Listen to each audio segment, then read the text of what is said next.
जैसा कि आप लोगों को मैं यूनिट एंड मेजरमेंट का पूरा लेक्चर नंबर आप लोगों को दे दिया।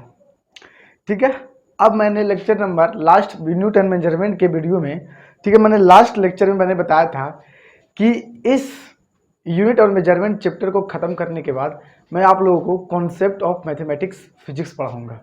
कॉन्सेप्ट ऑफ मैथमेटिक्स फिजिक्स का मतलब होता है ये एक ऐसी कॉन्सेप्ट है, एक ऐसी मैथ का कुछ पार्ट्स आएगा जो फिजिक्स में बहुत बड़ा अहम भूमिका निभाता है। ठीक है, तो चलिए स्टार्ट करते हैं, लेकिन उससे पहले वही वाली बात, कॉपी कलम निकालिए, नोट्स बनना शुरू करिए और आपका web channel physics with SS physics sir स्वागत करता है। हाँ, एक बात और यार, आप लोग लाइक शेयर कमेंट और सब्सक्राइब नहीं करते हैं, तो please subscribe the my channel physics with SS physics sir, ताकि आपके पास सबसे पहले इस वीडियो का सबसे पहले आपके पास नोटिफिकेशन पहुंचे। तो चलिए स्टार्ट करते हैं कॉन्सेप्ट ऑफ मैथमेटिक्स फिजिक्स। तो concept of mathematics physics class 11th class बहुत इंपॉर्टेंट है। ठीक है, इसमें ये जानते हैं 11th क्लास में कॉन्सेप्ट ऑफ मैथमेटिक्स फिजिक्स होता है, वो हमारे दो तरह का होता है। ये हम दो तरह के पढ़ेंगे। कॉन्सेप्ट ऑफ मैथमेटिक्स फिजिक्स कितनी तरह से पढ़ेंगे? लोग दो तरह का पढ़ेंगे। पहला जो पढ़ेंगे, याद रखिएगा, पहला हम लोग पढ़ेंगे डिफ्रेंशिएशन। क्या पढ़ेंगे? डिफ्रेंशिएशन पढ़ेंगे। डिफ्रेंशिएशन बहुत इंपॉर्टेंट है। पहला क्या पढ़ेंगे? डिफ्रेंशिएशन, पहला कॉन्सेप्ट में। और दूसरी कॉन्सेप्ट में जो आएगी वो मेरा क्या आता है, देखिए, इंटीग्रेशन। इंटीग्रेशन ये बहुत इंपॉर्टेंट है। डिफ्रेंशिएशन ऑफ इंटीग्रेशन आप पढ़ लीजिएगा ना, तो आप किसी भी छोटे से छोटे, ठीक है, फिजिक्स में क्वेश्चन को सोल्व कर पाइएगा। बहुत सारा ऐसा क्वेश्चन है जो आप लोगों को मैं बताऊंगा कि जब फार्मूला को सिद्ध करने के लिए, जब फार्मूला में सिद्ध करूंगा ना, प्रूव करूंगा, तो उस कंडीशन में मुझे इंटीग्रेशन की आवश्यकता पड़ेगी, क्योंकि डिफ्रेंशिएशन की आवश्यकता पड़ेगा। तो उस समय हम लोग को इंटीग्रेशन के लिए, अगर फार्मूला को प्रूव करना, उससे पहले हम लोग को इंटीग्रेशन और डिफ्रेंशिएशन की कॉन्सेप्ट क्लियर हो जानी चाहिए। तो आइए मैं स्टार्ट करता हूं। पहला चीज डिफ्रेंशिएशन, उसके बाद मैं इंटीग्रेशन शुरू करूंगा। तो आइए समझते हैं कि आखिर में डिफ्रेंशिएशन की नाम की चीज क्या होती है। ठीक है, तो चलिए, तो उससे पहले आप समझिए कि जो डिफ्रेंशिएशन और इंटीग्रेशन जो होती है वो हमारे 12th क्लास की एक मैथ का, कैलकुलस का बहुत ही महत्वपूर्ण इंपॉर्टेंस पार्ट से या फिर चैप्टर है। ये 12th क्लास की बोर्ड में बहुत ज्यादा पूछा जाता है। इस बात को याद रखना, सबसे ज्यादा integration, differentiation, calculus 12th class के मैथमेटिक्स से, इसलिए इसे कहा गया कि कॉन्सेप्ट ऑफ मैथमेटिक्स फिजिक्स, मतलब फिजिक्स में भी इसकी जरूरत है। तो डिफरेंशिएशन क्या होता है मैं आप लोगों को सिद्ध करूंगा, इसकी फार्मूला सारा चीज आपको बताऊंगा पूरा कॉन्सेप्ट के कोर्स। तो चलिए मैं स्टार्ट करता हूं। ठीक है, तो स्टार्ट, सबसे पहले हम डिफरेंशिएशन को स्टार्ट करेंगे, उसके बाद हम इंटीग्रेशन देखेंगे। तो चलिए स्टार्ट करते हैं। डिफरेंशिएशन देखते हैं। तो देखिए डिफरेंशिएशन क्या होता है। पहला कॉन्सेप्ट हम लोग को आता है डिफरेंशिएशन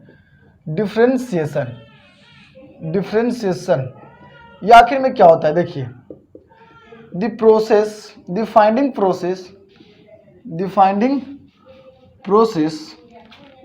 process of derivatives या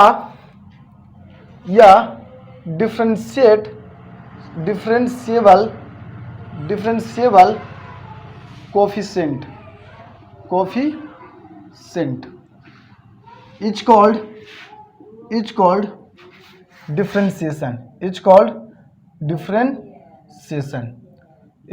differentiation.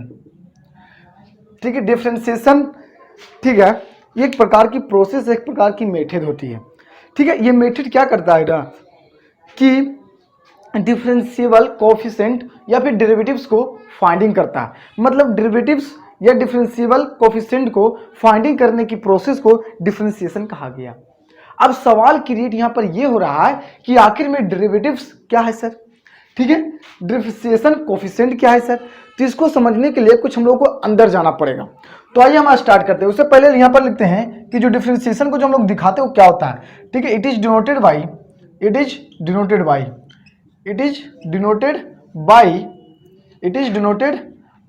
dy by dx। हम लोग dy बाई dx के द्वारा डिफरेंशिएशन को दिखाते हैं। ठीक है, जहां जहां जो क्या y जो होगा वो क्या होगी, y जो होगा एक प्रकार की फंक्शन होगा, और इसी फंक्शन को जो y यहाँ पर एक प्रकार की फंक्शन होगी, ठीक है, किसके रिस्पेक्ट में, x के रिस्पेक्ट में होगा, x के फॉर्म में कोई क्या होगी, फंक्शन होगी। मतलब इस फंक्शन का हम लोग लिखते हैं fx फंक्शन लिख सकते हैं, ठीक है ना। x के रूप में कोई फंक्शन होगी, y की वैल्यू, यहाँ पर y की वैल्यू कोई एक फंक्शन होगी x के रिस्पेक्ट में, और y के इसीलिए कहा गया, क्या इसी को y को बोलते हैं हम लोग डेरिवेटिव्स, इसी को बोलते हैं डेरिवेटिव्स, याद रखिएगा, इसी को क्या बोलते हैं, डेरिवेटिव्स। और यही डेरिवेटिव्स का दूसरा नाम है डिफरेंशिएबल कांस्टेंट, डिफरेंशिएबल कोफिशिएंट, इसे क्या बोलते हैं, डिफरेंशिएबल कोफिशिएंट बोलते हैं। बहुत ही इंपॉर्टेंट है यार, इसे एकदम ध्यान से समझिएगा। इसे क्या बोलते हैं, डिफरेंशिएबल कोफिशिएंट। जो y जो यहाँ पर होता है, y एक प्रकार की फंक्शन है जो x के रिस्पेक्ट में होगा, क्योंकि यहाँ पर x लिए, अगर t रहेगा तो t के रिस्पेक्ट में होगा, अगर आप यहाँ पर p लेते हैं तो p के रिस्पेक्ट में होगा, जो नीचे होगा y उसके रूप में होगा, y फंक्शन होगा।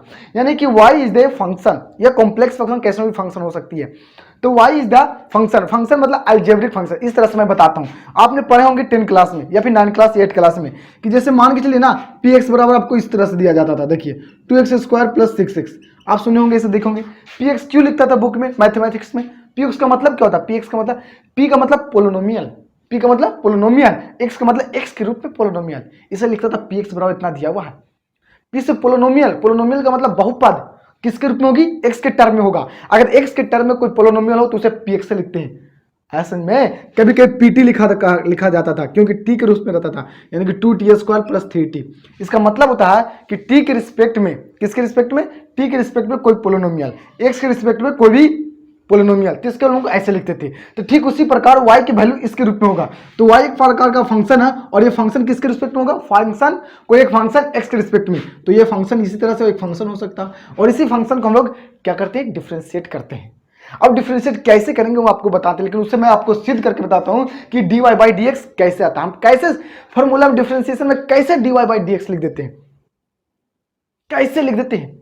तो आइए मैं आपको बताता हूं कि dy/dx का निर्माण कैसे हुआ, आया कैसे। बहुत ही सिंपल सी चीज है डिफरेंशिएशन में, कोई बड़ी बात नहीं है। तो देखिए कैसे आता है, आप लोगों को मैं बताता हूं, ठीक है। तो देखिएगा बताता हूं। तो उससे पहले आप समझिए कि आप 10 क्लास में एक चीज आप पढ़े होंगे, क्या पढ़े होंगे, कि आप पढ़े होंगे, देखिए यहां पर क्या पढ़े होंगे, आप पढ़े होंगे क्या, कि कोई मान के चलिए y = आपका कोई इस तरह से समीकरण, इक्वेशन दे दिया जाता था। एग्जाम्पल के तौर पर हम लोग समझते हैं कि आप लोगों का 10 क्लास में जब मैथ पढ़ाते होंगे, ग्राफ बनाते होंगे, तो आपको इस तरह से क्वेश्चन आता होगा, y + 3x = 0, इस तरह से दे देते थे एक इक्वेशन, और इसमें क्या करते थे ना, किसी भी एक की वैल्यू निकाल देते, y = लिख देते थे, 3x उधर आया के माइनस हो जाता। फिर हम लोग क्या करते थे, ग्राफ बनाने के लिए एक बॉक्स बनाया करते थे, याद करिए चीजों को, एक ऐसे बॉक्स बनाया करते थे कि नहीं, देखिए इस तरह से मैंने एक बॉक्स बनाया करते थे, यहाँ पर लिख लेते थे x, यहाँ पर y ले लेते थे। हमने करते थे ना कि x की वैल्यू यहाँ पर पुट करो तो y की वैल्यू अपने आप आ जाएगा, x की वैल्यू कुछ भी पुट कर दो, y की वैल्यू अपने आप आ जाएगा। तो हमने यहाँ पर 0 पुट कर दिया x की वैल्यू, तो यहाँ पर x की जगह रखेंगे 0, तो 3 मल्टीपल कितना हो जाएगा, 0, और 3 में 0 से मल्टीपल करेंगे तो 0, यानी कि y की वैल्यू कितना भी हो जाएगा, 0 हो जाता है। अगर हमने x की जगह 1 पुट किया तो 3 मल्टीपल कितना हो जाएगा, 1, और 3 में 1 से मल्टीपल करेंगे तो कितना होगा, -3, चूंकि माइनस में यानी माइनस। तो यहाँ पर क्या हम लोग को मिल रहा है, इस तरह से हमने क्या कहते थे ना कि x की वैल्यू कुछ भी ले लीजिए, y अपने आप आ जाएगा, x की वैल्यू कुछ भी ले लीजिए, y की वैल्यू अपने आप आ जाएगा। x की वैल्यू 1 लीजिए, 2 लीजिए, 3 लीजिए, 4 लीजिए, 5 लीजिए, 6 लीजिए, कुछ भी ले लीजिए, नहीं आता था। देखिए आप ऐसा फिर इस तरह से आप ग्राफ बना देते थे कि x एक्सिस कहाँ है, y एक्सिस पर कहाँ है, जिस तरह से देखिए इस तरह से आप ग्राफ बना देते थे। मान लीजिए x है, ये y है, 1 2 3 4, ठीक है, -1 -2 -3, इस तरह से समझिए, -1 -2 -3 1 2 3, इस तरह से आप क्या करते थे, x की वैल्यू 0, तो x में था, x की वैल्यू 0 यहाँ पर होगा ऑरिजिन पर, और y भी 0, तो यहाँ पर पॉइंट हो गया 1 की वैल्यू, अब x की वैल्यू 1, तो आप यहाँ पर लीजिएगा 1, अभी क्या -3, तो -3 कहाँ जाइएगा, नीचे, -3 कहाँ जाइएगा, नीचे, तो यहाँ पर पॉइंट। अब इस तरह से आप मिला देते थे, क्या मिल जाता था, एक ग्राफ बन जाता था, इसे बोलते थे। इस तरह से हम लोग 9 क्लास में पढ़ते थे कि नहीं। लेकिन मेरा मकसद आप लोगों का बताने का कि यहाँ पर देख क्या रहे हैं, यहाँ पर देख रहे हैं कि y की वैल्यू कुछ भी ले रहे हैं तो y अपने आप आ जा रहा। मतलब यहाँ पर हम कह सकते हैं कि y जो है x पर डिपेंड है y जो है x पर डिपेंड है, मतलब x की वैल्यू कुछ भी ले ली, y अपने आप, मतलब y डिपेंड कर रहा है x पर, और x किसी पर भी डिपेंड नहीं कर रहा, वो स्वतंत्र है। तो इसी के हिसाब से हमारे मैथमेटिक्स में एंड फिजिक्स में। आप बताइए पहले एक्स और वाई क्या है? एक्स और Y is a variable term. Variable है, वेरिएबल किसे कहते हैं? जो ए टू जेड, ए से Z, A B C D E F क्या है? वेरिएबल। 26 जितना जितना अल्फाबेट है ना, सबके सब क्या है? वेरिएबल। और कांस्टेंट किसे बोलते हैं? Non variable.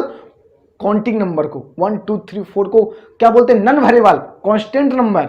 लेकिन ये सब ए बी सी जो एक्स वाई जो होती है उसे वेरिएबल बोलते हैं। तो यह देखिए कि जो वाई वेरिएबल जो है वो एक्स पर डिपेंड कर रहा है, बट एक्स जो है स्वतंत्र है, कुछ भी हो सकता है। तो इस तरह से हम कह सकते हैं ना कि वाई जो डिपेंड कर रहा है एक्स पर, तो वाई जो होगा वो डिपेंडेंट वेरिएबल होगा, और एक्स किसी पर डिपेंड नहीं करे तो इंडिपेंडेंट होगा। दैट मींस मेरा कहने का मतलब है कि फिजिक्स में वेरिएबल दो तरह का होता है, यानी कि फिजिक्स का टाइप्स में यहां पर मैंने बताया। समझिए, इसको मैं साफ कर रहा हूं। देखिए इसका मतलब है, मैंने बताने का मैं आपका प्रयास कर रहा था कि जो वेरिएबल जो होती है क्या होती है? वेरिएबल जो होती है, वेरिएबल जो होती है वो हमारे फिजिक्स में दो तरह की होती है। ठीक है, कितनी तरीके होती है? दो। एक होती है डिपेंडेंट, एक क्या होती है? डिपेंडेंट। एक होती है डिपेंडेंट वेरिएबल, क्या होती है? एक डिपेंडेंट वेरिएबल होती है, और एक क्या होती है? Independent variable. इंडिपेंडेंट वेरिएबल होती है, यानी कि वेरिएबल दो तरह का हुआ हमारा। तो देख रहे हैं कि यहां पर ही कि डिपेंड किस कौन कर रहा है और कौन डिपेंड नहीं कर रहा। तो कह रहे एक्स की वैल्यू कुछ भी हो जाए तो वाई की वैल्यू आ जाता, मतलब वाई जो है एक्स पर डिपेंड है। तो इस तरह से डिपेंडेंट वेरिएबल वाई को कहा गया है, याद रखिएगा आप इस बात को। और एक्स किसको कहा गया है? एक्स को इंडिपेंडेंट कहा गया, यानी x is the independent variable and y is the dependent variable because y is the depend on the x variable, क्योंकि x की वैल्यू कुछ भी लेने पर y आ जा रहा है, मतलब y कितना आएगा वो x की वैल्यू पर डिपेंड कर रहा है। y कितना आएगा वो x पर डिपेंड कर रहा है, ना कि x कितना वैल्यू आएगा वो y पर डिपेंड कर रहा है। नहीं, फिलहाल यहां पर जो मैं इस तरह से मैं बनाया हूं ना, आप कहेंगे ना सर मैं एक्स की वैल्यू करूंगा वाई को उधर कर दूंगा तो वाई की वैल्यू पुट करूंगा तो एक्स तो अपने आप आएगा। नहीं, मैं बताना चाहता हूं एक्चुअल में क्या होता है वो। तो एक्चुअल में होता है कि वाई जो है -3x हुआ तो एक्स की वैल्यू कुछ भी ले ले तो वाई की वैल्यू क्या होता है? अपने आप आता है। तो Y is the dependent variable but X is the independent variable because Y is the depend on the X variable, क्योंकि एक्स की वैल्यू कुछ भी लेने तो वाई अपने आप आ जा रहा। समझ रहे हैं ना? इस तरह से मेरा वेरिएबल क्या होगी? दो तरह का होगा, क्योंकि y जो है x पर डिपेंड कर रहा है, x की वैल्यू कुछ लीजिए तो y अपने आप आ जाएगा, कुछ भी कुछ। तो इसका मतलब होता है, तो इसका मतलब अगर dy के पूरे की बात की जाए कि आखिर में ये dy क्या है, ये dy क्या है? मैंने y बोला कि y एक फंक्शन होगा x के रिस्पेक्ट में, और dy की बात की जाए तो dy का मतलब क्या होता है और dx की मतलब क्या होती है? तो देखिए dy के मतलब और dx की मतलब क्या होती है। तो देखिए dy के मतलब होता है, देखिए मैं आपको पूरा वेरिएबल वाला आप थोड़ा सा नोट्स कर लीजिएगा, ठीक है? मैं इसको मिटा रहा हूं। देखिए यहां पर जो dy जो है वो dy क्या है? dy क्या है? इज द स्मॉलेस्ट चेंज, ठीक है, इन y वेरिएबल, y वेरिएबल में, या फिर y कोई फंक्शन होगी, ठीक है? y वेरिएबल बोल सकते हैं या एक फंक्शन के रूप में होगा, ठीक है? y फंक्शन, ठीक है, जो डेरिवेटिव्स कहलाता है या जो डिफरेंशिएबल कोएफिशिएंट कहलाता है। y जो वेरिएबल होगा, जो उसकी कुछ फंक्शन जो उसकी वैल्यू होगी, उसमें स्मॉलेस्ट चेंज का मतलब dy बताता है। किसके रिस्पेक्ट में? x के रिस्पेक्ट में, विथ रिस्पेक्ट टू x के रिस्पेक्ट में dy क्या है? एक बहुत ही छोटा चेंज है। d का मतलब होता है ना फिजिक्स में, ठीक है, या फिर किसी मैथमेटिक्स में, कि d का मतलब बहुत ही छोटा चेंज, और d के बगल में जो लगा रहेगा उसमें बहुत छोटा चेंज। d का मतलब बहुत ही छोटा चेंज, बहुत स्मॉलेस्ट चेंज। d का मतलब समझना हम लोग को, बहुत ही स्मॉलेस्ट चेंज, बहुत ही छोटा चेंज, बहुत ही छोटा चेंज, बहुत ही छोटा चेंज। इस बात को याद रखिएगा, तब आपको समझ में आएगा क्लियर पूरा। तो मैं dy बाई डी एक्स कैसे है मैं आप लोगों को घोषित करने जा रहा हूं, तो एकदम ध्यान से देखिएगा। उससे मैं आप लोगों को कुछ ग्राफ बताता हूं। मैंने बताया dy बाई डी एक्स क्या है? dy क्या है? dy is the smallest change in the y function with respect to x, यानी कि y के फंक्शन में, y एक कोई फंक्शन होगी, कोई टर्म्स होगी x के रूप में, उसमें चेंजिंग, बहुत ही छोटा चेंजिंग कितना हो रहा है x के रिस्पेक्ट में, उसी बोलते हैं dy। मतलब dy is the smallest change with respect to x के रिस्पेक्ट में y में स्मॉलेस्ट चेंज को dy बोलेंगे, समझे? चलिए, तो मैं इसको dy बाई डी एक्स कैसे है मैं वो बताने का प्रयास करता हूं। देखिए कैसे होता है। फिलहाल मैं क्या करूंगा आपको, देखिए मैं आपको क्या करूंगा, मैं आपको एक ग्राफ से बताऊंगा। मैंने ग्राफ छाप लिया, कोई आप लोग को दिक्कत बोलिए नहीं। इसे मैं बोलूंगा एक्स, बोलिए ऑरिजिन, इसे मैं बोलूंगा एक्स एक्सिस, बोलिएगा कि नहीं, और इसे आप क्या बोलिएगा, वाई एक्सिस बोलिएगा, कोई दिक्कत नहीं। देखिए ये dy बाई डी एक्स कहाँ से आया मैं बताने का प्रयास करता हूँ। देखिए अब ये ऑरिजिन पॉइंट है, ठीक है। अब यहाँ पर मान लीजिए यहाँ पर जो डिस्टेंस चले हैं वो कितना x1 है, कितना है यहाँ पर समझिएगा, x1 चलिएगा, x1, और यहाँ पर आपकी पहुंच गई, यहाँ मतलब डिस्टेंस दिया हुआ है, ठीक है। और यहाँ पर मान लेते हैं कि अब यहाँ सबके यहाँ पर जो वो टोटल डिस्टेंस कितना हो गया, x2 हो गया। यहाँ कितना हो गया, टोटल x2 हो गया।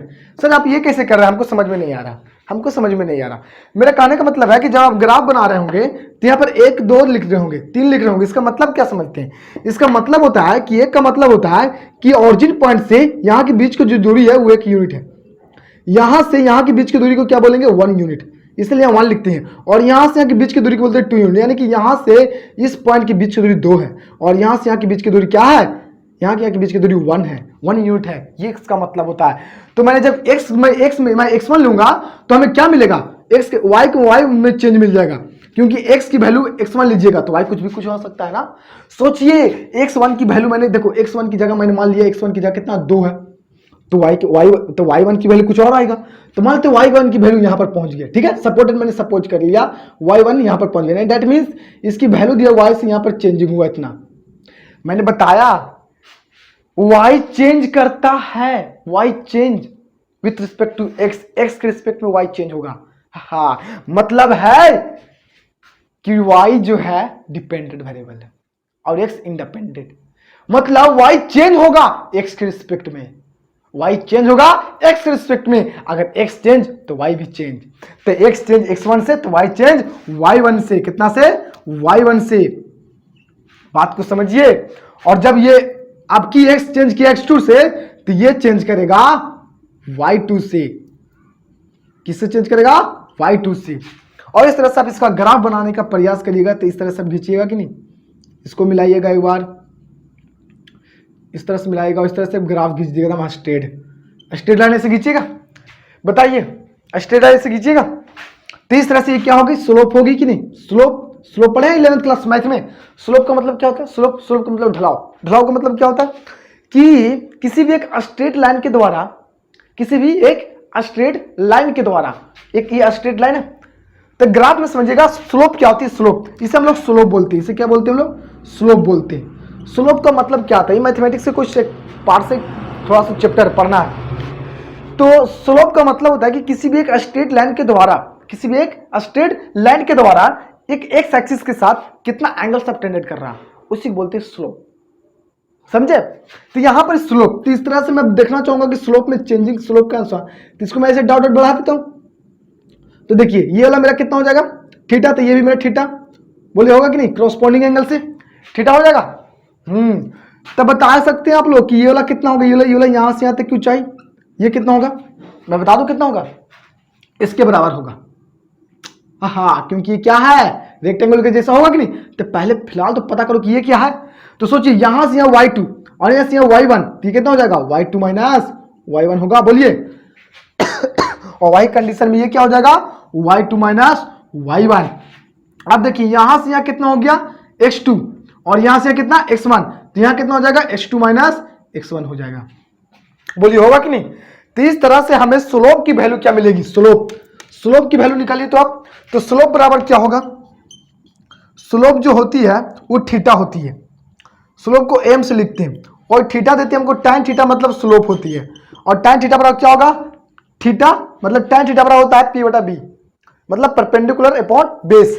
तब परपेंडिकुलर कौन सी होगी, ये वाला, जहां थीटा के सामने क्या होती है, p होती है, ये मेरा p होगा और ये मेरा बेस होगा।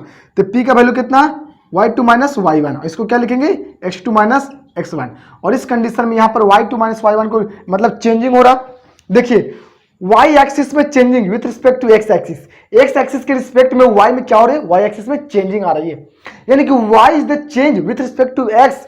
तो y में जब चेंज होती है y एक्सिस में, तो उसे चेंज को हम लोग फिजिक्स में डेल का प्रयोग करते हैं, मतलब y एक्सिस में चेंजिंग, डेल का मतलब चेंजिंग, डेल का मतलब चेंजिंग एरर, मतलब कितना का चेंज आया, और इस तरह से एक्स में चेंजिंग हो रहा है तो डेल एक्स लिखेंगे। बोलिए आप लोग को समझ में आ रहा है? डेल एक्स यानी कि इस तरह से हमें tan थीटा की जो वैल्यू मिलेगी वो tan थीटा पर क्या होगा, del Y by del X होगा। बोलिए डेल वाई बाई क्या होगा, डेल एक्स होगा। कितना बराबर, tan थीटा बराबर। ये इसी को हम लोग क्या बोलते हैं, स्लोप। स्लोप का मतलब होता है ना, अगर आप लोग स्लोप की अगर डिफिनेशन लिखना चाहते हैं तो देखिए क्या होगी। मतलब इसका होता है, इट इज, मतलब कहने का मतलब द चेंज इन ठीक है वाई एक्सिस ठीक है विथ रिस्पेक्ट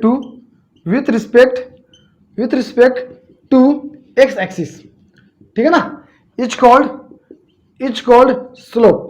इसी को स्लोप बोलते हैं। अर्थात स्लोप बराबर जो होती है वाई एक्सिस में change del Y respect X की, मतलब y2 minus y1 upon x2 minus x1 होता है, ये होता है। आप समझिएगा, मतलब ये कहने का मतलब है कि जो स्लोप जो होता है वो tan थीटा होता है। मतलब y एक्सिस में देखिए, मेरा कहने का मतलब है ना कि पहले x1 इतना था, x2 इतना हो गया, चेंजिंग कितना हुआ, इतना हुआ, कितना, x2 माइनस x1। y1 कितना था, इतना, y2 इतना हुआ, चेंज कितना किया, y2 माइनस y1 का।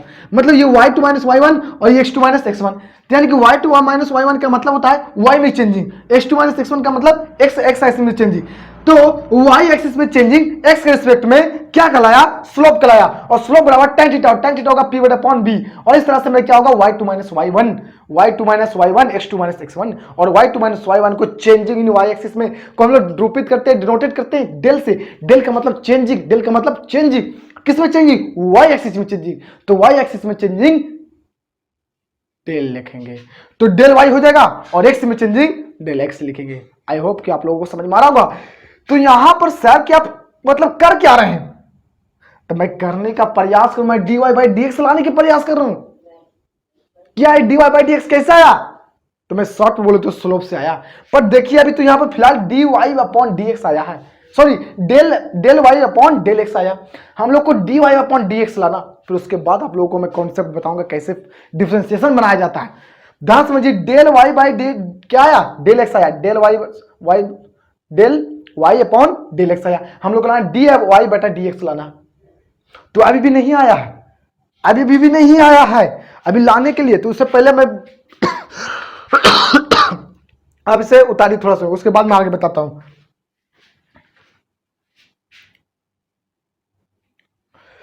तो अभी हम लोग क्या देखें, अभी हम लोग को फिलहाल क्या आया था, वहां पर चेंजिंग इन सब क्या था, तो स्लोप बना tan थीटा इक्वल टू आया था del y upon del x आया। बट हम लोग को लाना dy अपॉन dx पर कैसे आएगा। तो देखिए ना, ये जो स्लोप अब कैसे निकालें, तो याद रखिएगा स्लोप जो होती है हमेशा स्ट्रेट लाइन के लिए डिफाइन होती है। तो ये देखिए स्ट्रेट लाइन है, ये क्या मेरा एक स्ट्रेट लाइन है। कैसी लाइन है, एक स्ट्रेट लाइन है, और इसी स्ट्रेट लाइन के लिए स्लोप डिफाइन होती है मैथ में भी। तो ये देख रहे हैं यहाँ पर फिलहाल कि जो स्ट्रेट लाइन है, इसलिए मेरा ये del y upon del X आया। बट अगर एक ऐसी कंडीशन आ जाए जिसमें मेरा ये लाइन स्ट्रेट ना होकर कर्व बने, तो एच लाइक फिगर, मैं जैसे आपको फिगर में दिखाता हूं। जैसे मान के चलिए, देखिए मैं बताता हूं, अगर ये वाला इस तरह से होता तो लाइन, जब इस तरह से लाइन होता तो इस तरह से मैं यहाँ पर इस तरह से मैं बताता हूँ ग्राफ बनाकर। देखिए यहाँ पर क्या होगी, यहाँ से यहाँ x1 होगी, बोलिए, और यहाँ से यहाँ क्या होगी, x2 होगी। तो इसमें चेंजिंग कितना होगा, तो ये वाला कितना हो जाएगा, x2 माइनस x1। ये वाला y1 होगा और ये y2 होगा, तो इस तरह से ये वाला कितना होगा, ये वाला, तो ये वाला होगा y2 माइनस y1 होगा। बोलिए होगा कि नहीं। लेकिन आप ये बात करिए कि क्या ये वाला जो मेरा जो लाइन बन रही, जो ग्राफ बना है, ये मेरा कर्व है। कैसी है, कर्व है, वलय की जैसी है। तो जब कर्व है तो क्या कर्व में भी ये मेरा थीटा बनेगा, जो ये थीटा बनेगा वो क्या tan थीटा अपॉन लिख सकते हैं हम, क्या y2 upon minus y1 upon x2 minus x2 क्या लिख सकते हैं, बताइए। तो tan थीटा इक्वल टू यहां पर ही, तो मैं कहूं तो नहीं लिख सकते, कभी भी नहीं। क्यों सर, इसलिए ना कि आप ही बताइए कि tan theta, cos theta, sec theta, cot theta, cosec theta किसके लिए डिफाइन है, किस ट्रायंगल के लिए। तो आप ऑफ कोर्स बोलिएगा राइट एंगल ट्रायंगल, समकोण त्रिभुज। मतलब जिसमें क्या हो, एक 90 डिग्री का एंगल बन रहा हो और सब सीधा सीधी देखा हो इस तरह से ना, इसमें ना क्या करता है, ये थीटा होगा तो थीटा क्या करेगा, 90 वाला होगा P और ये होगा B और ये होगा मेरा हाइपोटेनस। बट अब यहां पर देखिए कि ये तो एक ऐसी सीधी रेखा तो नहीं है, ये तो एक टेढ़ रेखा है।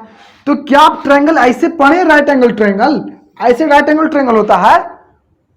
नहीं ना होता है। और जब सर ऐसे राइट एंगल ट्रायंगल होगा नहीं तो यहां पर tan थीटा cot थीटा लगेगा ही नहीं, क्योंकि हमेशा राइट एंगल ट्रायंगल में ही ट्रिगोनोमेट्रिकल रेशियो संभव है। बट यहां क्या राइट एंगल ट्रायंगल दिखाई दे रहा है इस ग्राफ में? नहीं सर। देखिए लेकिन यहां पर देखिए पक्का 90 डिग्री का एक राइट एंगल ट्रायंगल दिखाई दे रहा है, क्योंकि this is a straight line. But ये नहीं है, तो क्या इसे लिखना संभव है tan थीटा? tan थीटा होगा ही नहीं। क्यों नहीं होगा? क्योंकि यहां पर ये राइट एंगल ट्रायंगल बनी नहीं, ये 90 डिग्री है बट ये हाइपोटेनस होगा ही नहीं, क्योंकि स्ट्रेट नहीं है। इस तरह से राइट एंगल ट्रायंगल होता, आप बताइए, नहीं होता। तो जब होता ही नहीं तो ये तो होगा ही नहीं, तो फिर कैसे होगा सर? तो देखिए कैसे होगा इसी को, लेकिन फिर इसको सोल्व किया जा सकता है, तो किया जा सकता है। इसी को भी चेंजिंग करने के लिए, वाई एक्सिस में चेंजिंग करने के लिए ही डिफरेंशिएशन आया। ये डिफरेंशिएशन आया किसमें? इसे सोल्व करने के लिए। मतलब कि जब कर्व लाइन हो और वाई एक्सिस में चेंज एक्स के रिस्पेक्ट में हो रहा हो तो स्लोप कैसे निकाल सकते हैं? तो वह है डिफरेंशिएशन। डिफरेंशिएशन निकाल सकते हैं। तो देखें कैसे निकालते हैं, देखिए बताते हैं। तो आप लोग को थोड़ा सा ध्यान देना है, देखिएगा ध्यान देना क्या है, देखिएगा ध्यान क्या देना।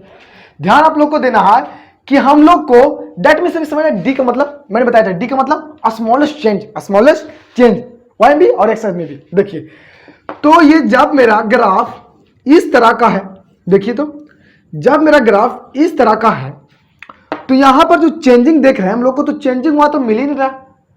लेकिन एक ऐसी कंडीशन होगी कि जो इतना छोटा चेंज करिए, आप इतना छोटा चेंज करिए इसमें, ये को स्ट्रेट लाइन बने, मतलब राइट एंगल ट्रायंगल बने। अब देखिए एक एक सर्कल ले लीजिए, क्या ये सर्कल में कहीं भी ये जो पेरीमीटर की जो लाइन दिखाई दे रहा है आप लोग को, ये लाइन में कहीं भी क्या स्ट्रेट लाइन दिखाई दे रहा है आपको सीधा?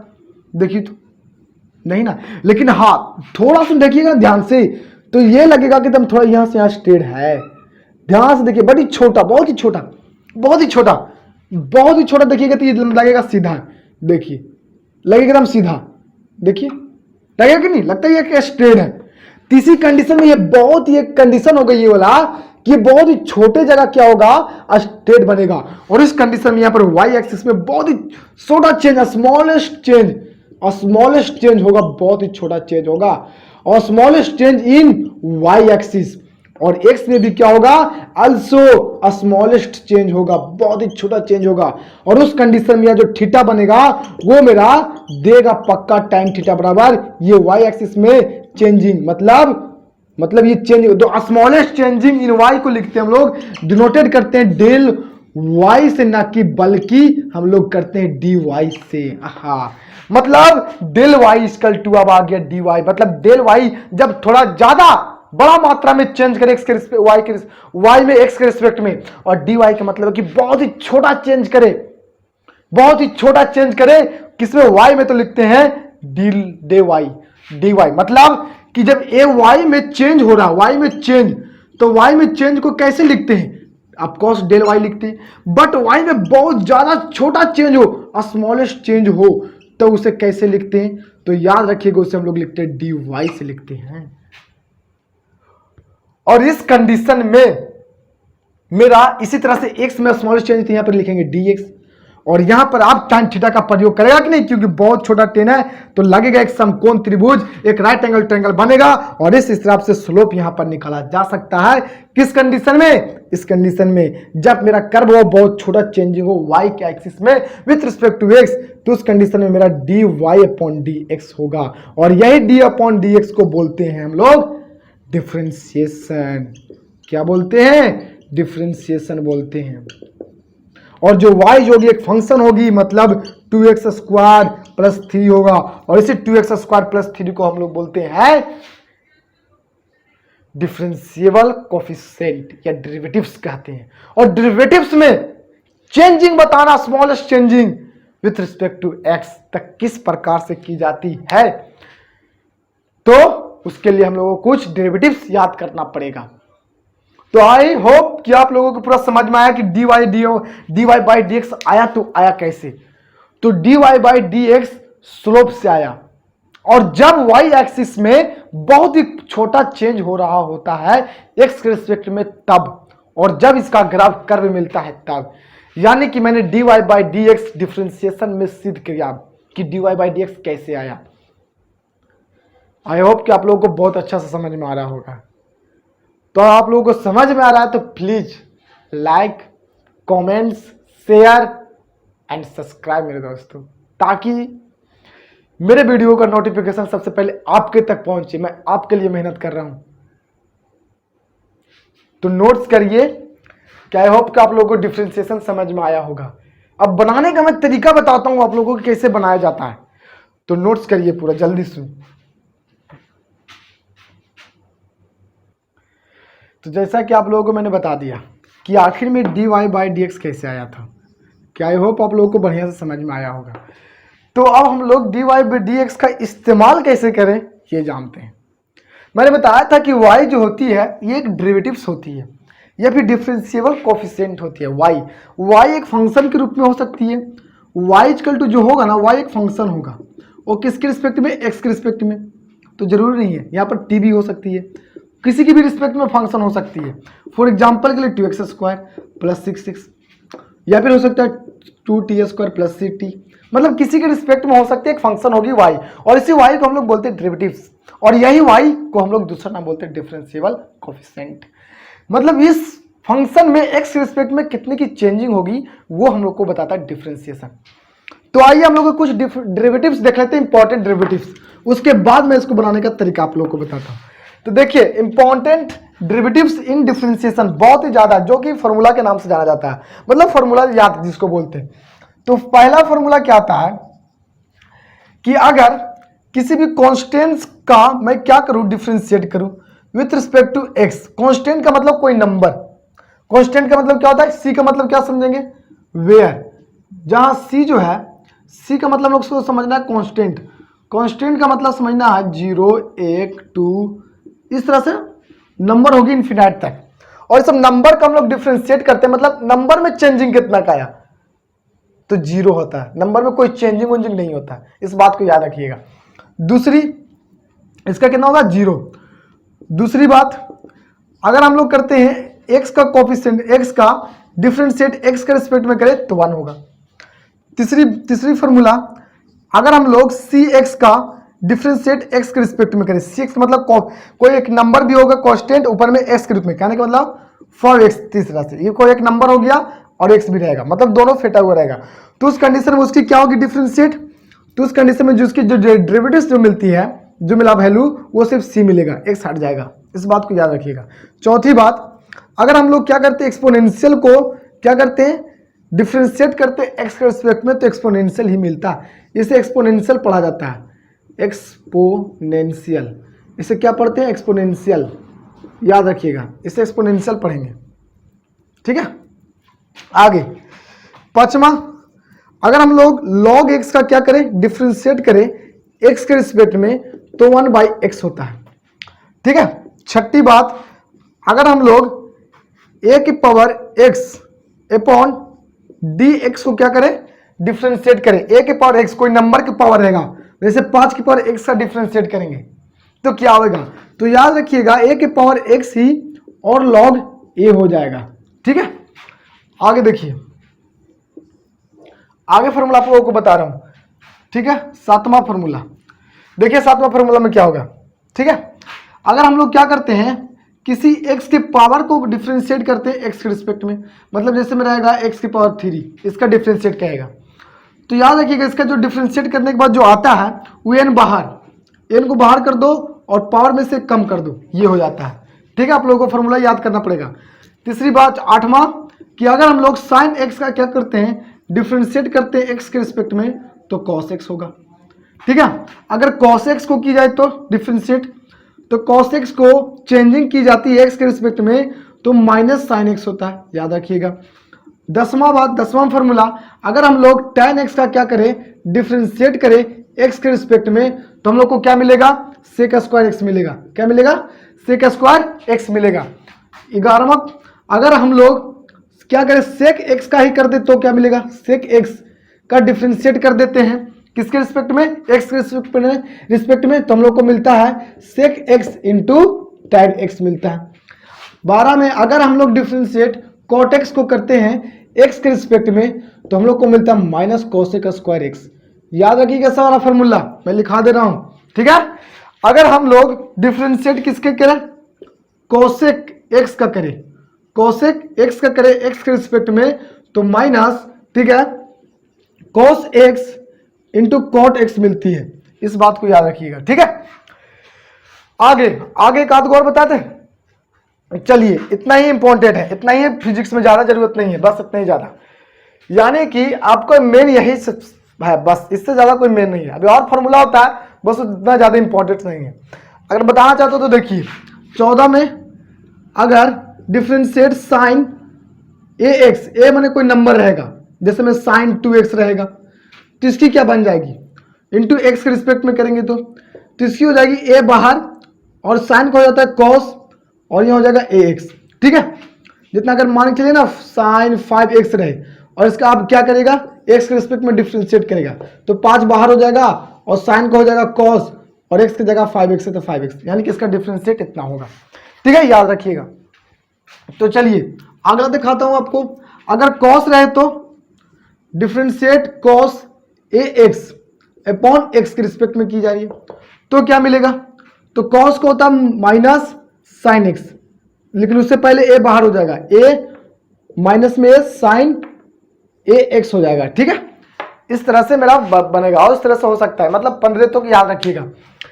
कोई भी नंबर का अगर क्या करते हैं, कोई भी अगर नंबर का क्या करते हैं, डिफ्रेंशिएट करते हैं एक्स के रिस्पेक्ट में, कोई भी नंबर होगा, जैसे में 3, तो 3 का करेंगे डिफ्रेंशिएट, सी की जगह यहाँ पर क्या रह सकता है, कोई नंबर, तो यहाँ पर इसका आंसर 0 ले देंगे, ठीक है। अगर एक्स ही रहे तो एक्स का एक्स करेंगे तो क्या होगी, 1 होगा, इस बात को याद रखना। एक्स का करेंगे तो 1, सी एक्स का करेंगे तो क्या, सी एक्स हट जाएगा, एक्सपोनेंशियल का, इसे एक्सपोनेंशियल पढ़ते हैं, के पावर एक्स को क्या पढ़ते हैं, एक्सपोनेंशियल। एक्सपोनेंशियल का क्या होता है, डिफरेंशिएट एक्स के रिस्पेक्ट में एक्सपोनेंशियल ही होता है, ठीक है। लॉग एक्स का क्या होगा, 1/x, ए के पावर एक्स का क्या होगा, ए के पावर एक्स का क्या होगा, ए के पावर एक्स लॉग ए। आगे एक्स के पावर एन का क्या होगा, एन एक्स के power n minus 1, sine x का कॉस एक्स का minus sine x, tan x का sec square x, sec x का sec x into tan x, cot x का minus cosec square x, cos x का minus cos x into cot x, sine a का sine ए x का ए cos A x, ठीक है, cos A x का minus ए sign ए x. इसी तरह से और फॉर्मूला लिख सकते हो, डी रूट एक्स का, रूट एक्स का क्या होगा, तो रूट एक्स का होता है, ठीक है, 1/2 रूट एक्स होता है, ठीक है। इसी तरह से आप एक बार लिख सकते हैं कि 1/x का क्या होता है, x के रिस्पेक्ट में डिफरेंशिएट करेंगे तो याद रखिएगा इसका होता है 1/-x स्क्वायर होता है, ठीक है। इसका क्या होता है, 1/-x स्क्वायर होता है, या फिर आप बोल सकते हैं ऊपर भी माइनस लिख सकते हैं, यहाँ पर नहीं लिखकर यहाँ पर लिख सकते हैं, ठीक है, यानी कि ये चीज होता है। तो इतना आप लोगों को मैं फॉर्मूला बता दिया हूं, ये फॉर्मूला आप लोगों को याद रहेगा, तभी डिफरेंशिएशन की क्वेश्चन आप लोगों से सोल्व होगा, ठीक है। तो कुछ ऐसी इसमें चीजें जो को प्रूव किया जा सकता है, जैसे मैं मान के चलिए कि यहाँ पर कोस्टेंट का 0 कैसे आया, ठीक है, x का 1 कैसे आया, सी एक्स का c कैसे आया, एक्सपोनेंशियल का एक्सपोनेंशियल कैसे आया, लॉग x का 1/x कैसे आया, और इसका कैसे आया, रूट एक्स को 1/2 रूट एक्स कैसे लिखते हैं, 1/x को माइनस एक्स स्क्वायर कैसे लिखते हैं। तो ये छोटी छोटी चीजें तो ध्यान से देखिएगा, ठीक है। तो देखिए सीक एक्स को कैसे लिखेंगे, देखिएगा, तो यहाँ पर c कोई कांस्टेंट कोई नंबर है ना, जैसे मैंने 5 ले लिया, 5 एक नंबर हो जाएगा कि नहीं, बोलिए 5 एक नंबर, 5 का करना चाहते हैं कि 0 कैसे होता है x के रिस्पेक्ट में, तो देखिए कैसे करेंगे। यहाँ पर मान के चलिए x नहीं है तो x को ऐसे लिख सकते हैं, x पावर 0, तो x पावर 0 की वैल्यू कितनी होती है, 1 होती है, इसके बावजूद याद नहीं, तो कोई फर्क थोड़ी पड़ने वाला है। अब इस 5 को बाहर कर दीजिए, क्योंकि जब 5 किसी x के रिस्पेक्ट में रहता है, कोई एक कांस्टेंट किसी भी x वेरिएबल के साथ रहता है, तो क्या होता है वो बाहर हो जाए डायरेक्ट। तो 5 को बाहर कर दीजिए, क्या बचा, x के पावर 0 बटा dx बचा। हमने बताया था क्या कि अगर किसी भी x की पावर रहे, कोई नंबर रहे, जीरो या कोई भी नंबर है, 0 1 2 3 4 कुछ भी नहीं। तो जब भी x की पावर कोई नंबर आता है तो पावर बाहर हो जाता है, तो इस पावर को बाहर कर दीजिए। तो पावर को बाहर कर देंगे तो क्या होगा, 5 गुने 0 और पावर में से कम कर दीजिए। ठीक है, अब इसको हल करिए, बस हो गया। और का 5 गुने 0 गुने x की पावर -1 और पूरा मल्टीपल करिएगा तो कितना आएगा, अब cos 0 आएगा। डेट मीन्स इस तरह से हम कह सकते हैं कि किसी भी कांस्टेंट नंबर का डिफरेंशिएट करते हैं तो वो 0 मिलता है। ठीक है, इस बात से आप याद रखिएगा। अगला बात देखिए, ये x की बटा x कैसे आया, मतलब dx को x के रिस्पेक्ट में करेंगे डिफरेंशिएट तो 1 कैसे आया। तो देखिए कैसे आएगा, इसको ऐसे लिख सकते हैं x की पावर 1 कुछ नहीं तो, और मैंने बताया कि पावर वाला ये मेन बहुत इंपॉर्टेंट है, ये फॉर्मूला बहुत इंपॉर्टेंट है, तुम याद रखिएगा, इंपॉर्टेंट है बहुत ज्यादा। ये देखिए पावर में 1 है तो पावर क्या होती है, बाहर हो जाती है, तो पावर को बाहर कर दिए, फिर पावर में से घट जाता है तो पावर में से घटा दिए, बाकी तो हो गया। 1 x की पावर 0, x पावर 0 अभी क्या बताएं 1, तो गुने 1 डेट मीन्स 1, इसका क्या होता है dx अपॉन dx का क्या होगा 1 होगा। आई होप किसी तरह से आप समझ सकते हैं कि देखिए dx क्या हो जाएगा बाहर और dx अपॉन dx बचेगा, तो dx अपॉन dx का क्या होता है 1 होता है, तो c में 1 से मल्टीपल तो खाली c आएगा कि नहीं। इस तरह से एक्सपोनेंशियल का एक्सपोनेंशियल log x 1/x और d का d मतलब 1 के पावर x, कोई फंक्शन होगा 1 के पावर x, उसको डिफरेंशिएट करना है x के रिस्पेक्ट में, तो 1 के power x into log a। ठीक है, x के पावर n को डिफरेंशिएट करना है x के रिस्पेक्ट में, तो n इंटू x के पावर n -1, मतलब पावर बाहर हो जाता है और पावर में से कम जाता है, ऐसे बोला जाता है इसको। sin x का cos x हो जाएगा, cos x का -1 x हो जाएगा, tan x का डिफरेंशिएट sec x का x, sec x का differentiate sec x into tan x, और cot x का differentiate minus cos x square x, और cos x का differentiate minus cos x into cot x, और sin ax का, ठीक है, डिफरेंशिएट करेंगे तो a cos ax, ठीक है, और cos ax का डिफरेंशिएट करेंगे तो माइनस a sin ax होगा। तो याद रखिएगा, छोटी सी एक चीज बताता हूं कि जहां जो चीज सी से स्टार्ट हो रहा है, जो चीज सी से स्टार्ट हो रहा है उसकी वैल्यू माइनस में होगी। जैसे हम देखिए कॉट में माइनस में हुआ, ठीक है, सी माइनस में तो माइनस में होगा। देखो सी जहां से सी से जिसका डिफरेंशिएट जिसका डेरिवेटिव सी से स्टार्ट है, कॉट देखिए, कॉस में देखिए, यहाँ पर देखिए माइनस में होगा, माइनस में होगा तो माइनस में होगा, यानी जहां सी से स्टार्ट हो उसकी डेरिवेटिव माइनस में होती है, इतना याद रखिएगा। तो ठीक है, अब इसको फॉर्मूला को आप पूरा याद कर लीजिए। ठीक है, अगले वीडियो में इससे मैं बहुत सारा क्वेश्चन करवाऊंगा। ठीक है, तो ऑल द बेस्ट, बाय।